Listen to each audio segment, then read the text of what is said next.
రాజేంద్రనగర్లోని GHMC circle కార్యాలయంలో ACB అధికారులు తనిఖీలు చేపట్టారు. జేహెచ్ఎంసీ డిప్యూటీ కమిషనర్ రవికుమార్ ఓ హోటల్ యజమాని నుంచి 2 లక్షలు లంచం తీసుకుంటుండగా అరెస్ట్ చేసింది ఏసీబీ.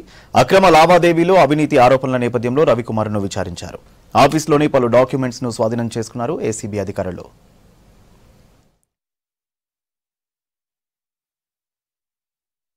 మాకు హైదరాబాద్ రాజేంద్ర నగర్ డీసీపీ అంటే మన డిప్యూటీ కమిషనర్ జిహెచ్ఎంసీ మీద రవికుమార్ మీద కంప్లైంట్ రావడం జరిగింది.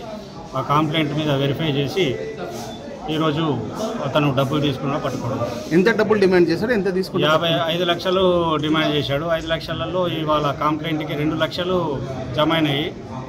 5 లక్షలు జమ కాలే, 2 లక్షలు జమ అయితే తీసుకొచ్చి ఇస్తే పట్టుకోవడం సార్. ఏ పర్పస్ కోసం తీసుకుని అడిగారు సార్? కంప్లైంట్కి ఒక హోటల్ ఉన్నదండి. ఆ హోటల్లో ఇర్రెగ్యులారిటీస్ ఏమో జరుగుతున్నాయి కాబట్టి నువ్వు డబ్బులు ఇవ్వాలి లేకపోతే రిపోర్ట్ రాస్తా అని చెప్పేసి బెదిరిస్తున్నాడు. చాలా కాలంగా జరుగుతుంది.